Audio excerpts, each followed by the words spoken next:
ওং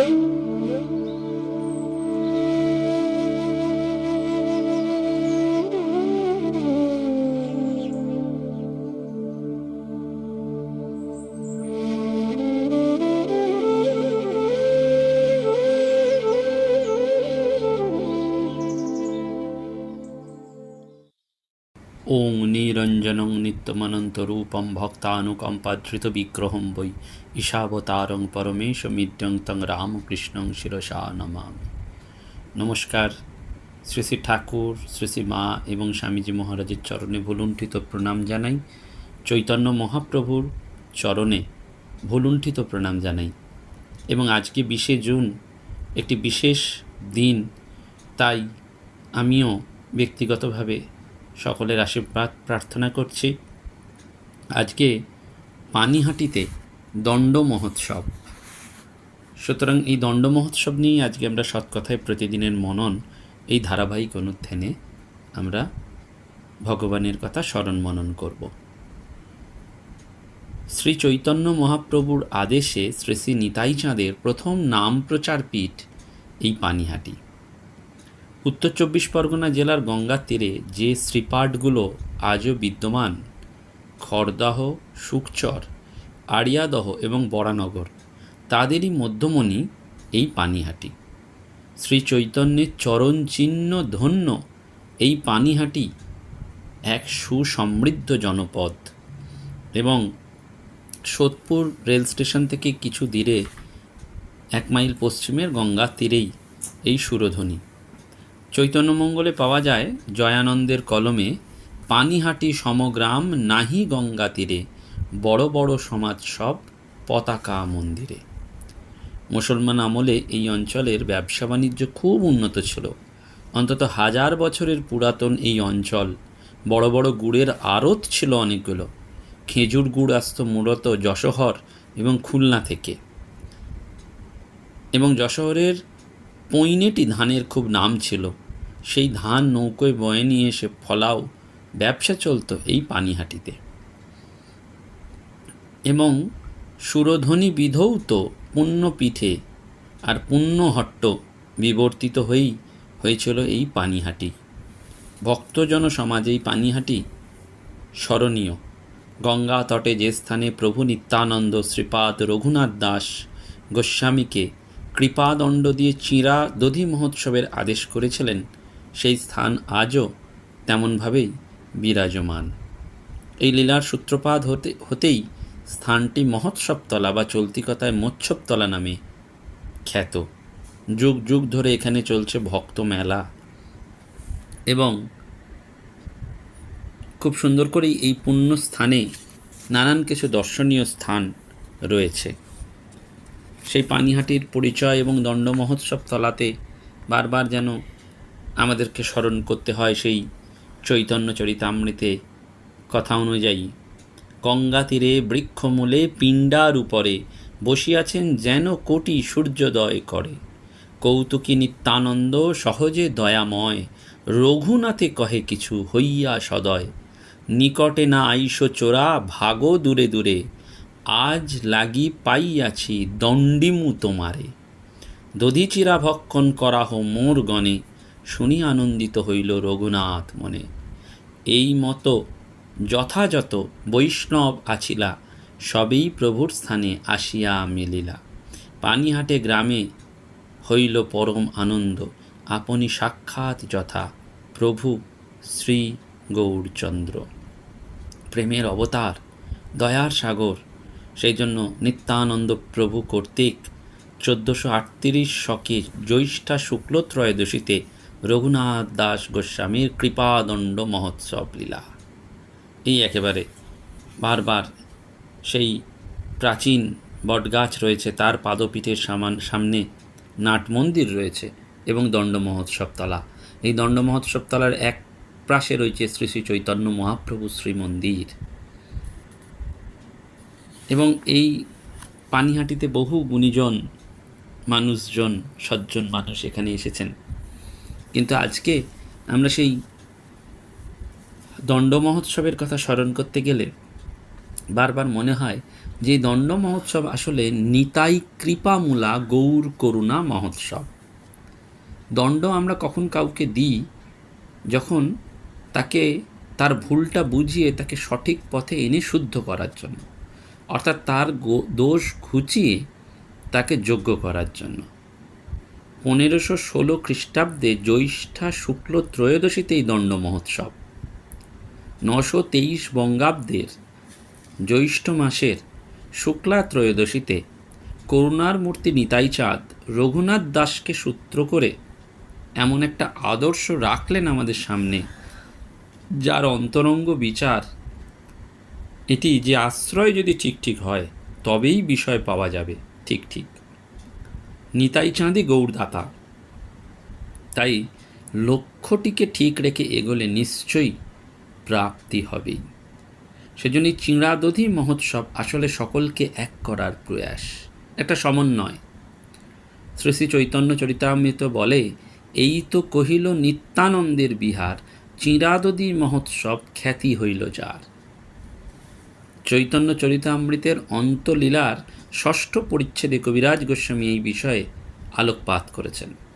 চৈতন্য ভাগবতের অন্তখণ্ডে দেখা যায় যে মহাপ্রভুর প্রাণ কেঁদে উঠেছে সবার জন্য। তখন নিতাই চাঁদ পুরীতেই আছেন মহাপ্রভুর কাছে। এমন সময় একদিন শ্রী গৌর সুন্দর নরহরি নিভৃতে বসিলা নিত্যানন্দ সঙ্গে করি। প্রভু বলে, শুনো নিত্যানন্দ মহামতি, সত্তরে চলহ তুমি গৌর দেশ প্রতি। প্রতিজ্ঞা করিয়া আছি আমি নিজ মুখে, মূর্খ নীচ দরিদ্র ভাসাব প্রেম সুখে।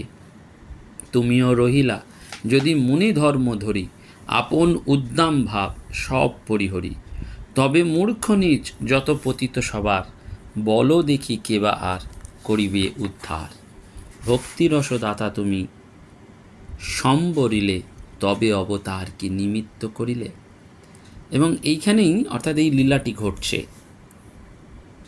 পানিহাটির দণ্ড মহোৎসব নিতাই চাঁদের সাম্যবাদী মানবমুখীনতার এক দৃঢ় পদক্ষেপ।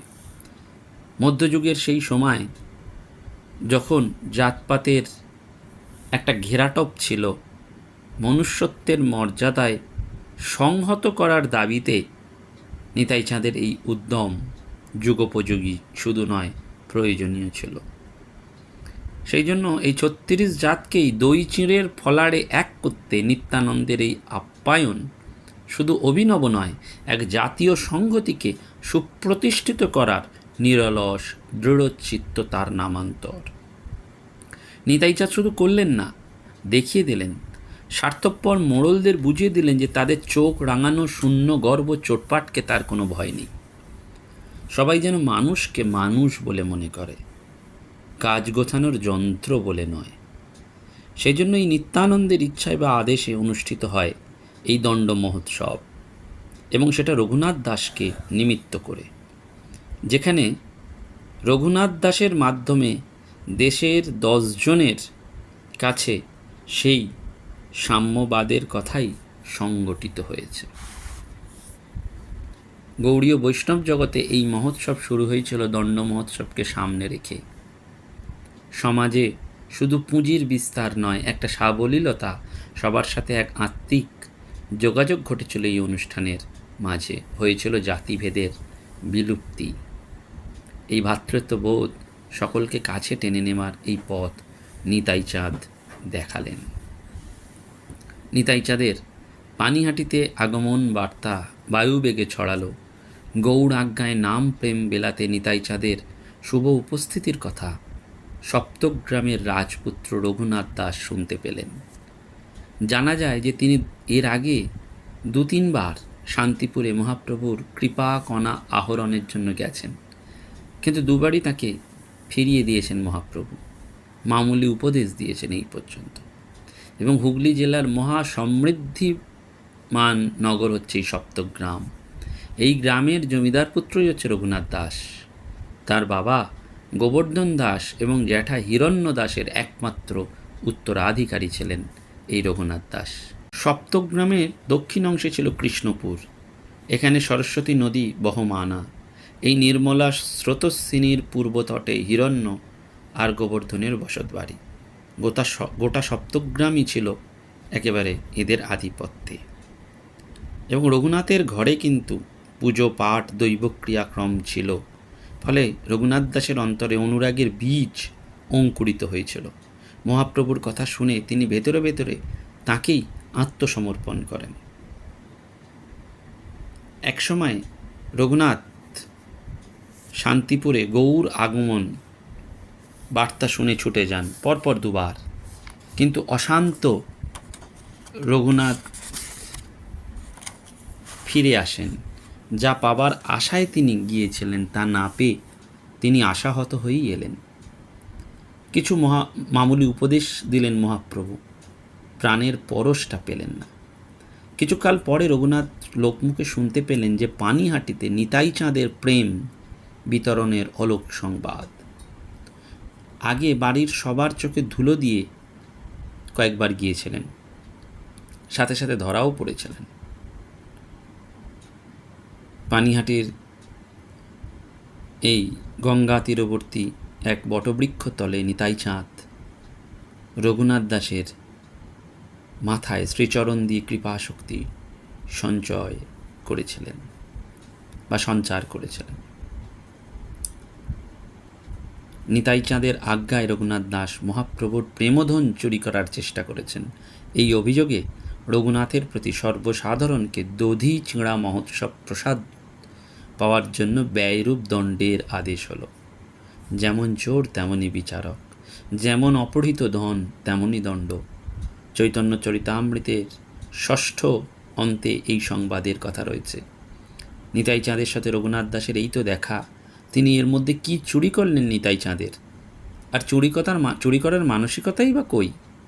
শান্ত হৃদয়ে অনুভবকে প্রমাণ বলে ধরা হয়েছে। কেন রঘুনাথ দাসকে চোরা সম্বোধন করলেন? কেমন করে তিনি চুরি করলেন? নিতাই চাঁদের মনে একান্ত অভিমান যে গৌর তার নিজস্ব ধন, তাই নিতাই চরণে কিছু না জানিয়েই রঘুনাথ শান্তিপুরে গিয়েছিলেন গৌর ধনে ধনী হতে। যে পরের দ্রব্য না বলে নেয় তাকে তো চোরই বলে। তাই নিতাই চাঁদ রঘুনাথকে চোর বলেছেন। যেহেতু রঘুনাথ নিতাই চাঁদের বিনা আনুগত্যেই গৌরধন ভোগ করতে গিয়েছিলেন, আর সেই জন্যে মহাপ্রভুও তাকে দুইবার পাঠিয়ে দিলেন, ফিরিয়ে দিলেন। ঘটনার তাৎপর্য মহাপ্রভু জগৎকে জানালেন, যত বড়ই অধিকারী হোক না কেন, নিতাই আনুগত্য বিনা কেউ আমায় পাবে না। সেজন্য মহাপ্রভুর এইটি বার্তা যেন, আমায় পেতে যার আছে স্বাদ, সে বুকে ধরুক নিতাই চাঁদ। অর্থাৎ আনুগত্যের যে কত বল সেইটি শাস্ত্রে আছে। মহতের আনুগত্য গ্রহণ না করে কংস কৃষ্ণকে দেখেও দেখতে পেলেন না। যে কৃষ্ণের নামেই জীবের দুঃখ দূর হয়ে যায়, সেই কৃষ্ণকে সাক্ষাৎ কাছে পেয়েও প্রাণ সুশীতল হলো না কংসের, বরং কৃষ্ণকে সমনের মতন বোধ হয়েছে। সেই রকম নিতাই চাঁদের চরণ পরশ পেয়ে তাঁর দিব্য আদেশে রঘুনাথের প্রাণে যেন নতুন চেতনা এলো। তিনি বুঝলেন কোন কালে কোন গুণে নিতাই করুণা বিনে কে পেয়েছে গৌর ধনে। তাই নিতাই চাঁদের আদেশ মাথায় করে নিলেন রঘুনাথ। তার আনন্দ যেন আর ধরে না, লেগে পড়লেন ব্যবস্থায়। সেই ক্ষণে নিজ লোক পাঠাইল গ্রামে, ভক্ষ দ্রব্য লোক সব গ্রাম হইতে আনে। চিঁড়া দধি দুগ্ধ সন্দেশ আর চিনি কলা, সব আনি প্রভু আগে চৌদিকে ধরিলা। মহোৎসব নাম শুনি ব্রাহ্মণ সজ্জন, আসিতে লাগিল লোক অসংখ্য গণন। আর গ্রাম হইতে সামগ্রী মাগাইল, 102 হল্লা তাহা আনাইল। বড় বড় মৃতকুণ্ডিকা আনাইল 5-7, এক বিপ্র প্রভু লাগি চিঁড়া ভিজায় তাতে। এক ঠাঙ্গি তপ্ত দুধে চিঁড়া ভিজাইয়া, অর্ধেক ছানিল দধি চিনি কলা দিয়া। আর অর্ধেক ঘনাবর্ত দুগ্ধেতে ছানিল, চাঁপা কলা চিনি ঘৃত কর্পূর তাতে দিল। সকল লোকের চিঁড়া সম্পূর্ণ যবে হইল, ধ্যানে তব নিতাই মহাপ্রভুরে আনিল। মহাপ্রভু আইলা দেখি নিতাই উঠিল তাঁরে লয়া সবার চিরা দেখিতে লাগিল।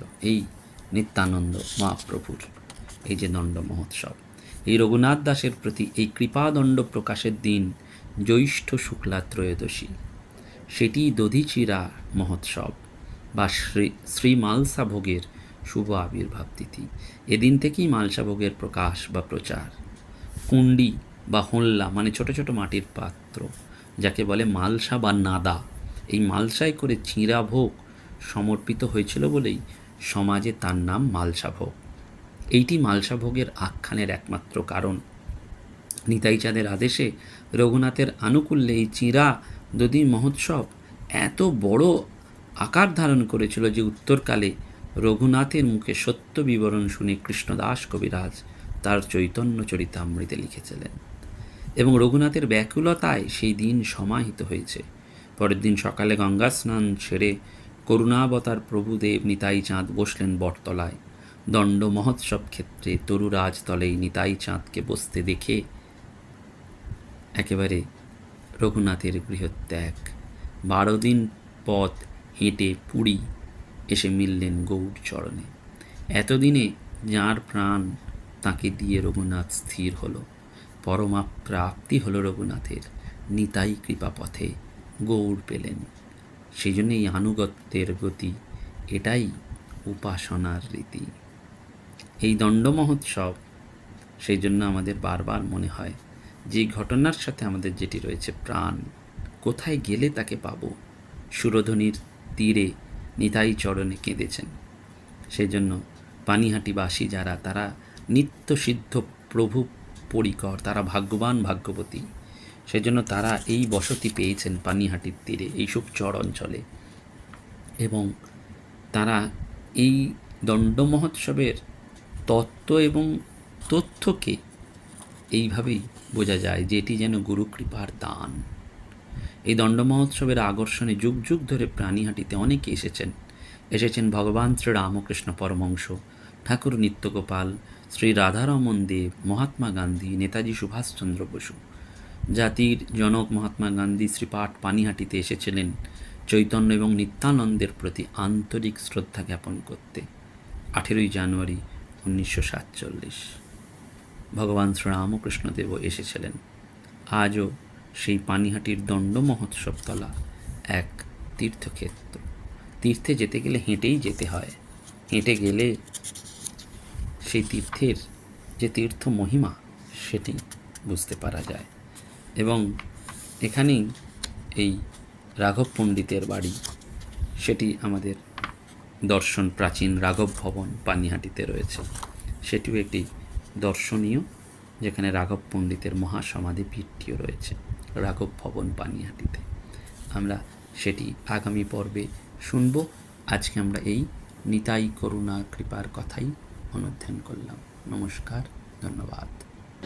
প্রাণারাম প্রাণারাম প্রাণারাম প্রাণারাম প্রাণারাম প্রাণারাম, কি যেন লুকানো নামে তাই মিষ্ট এত তব নাম। প্রাণারাম প্রাণারাম প্রাণারাম প্রাণারাম প্রাণারাম প্রাণ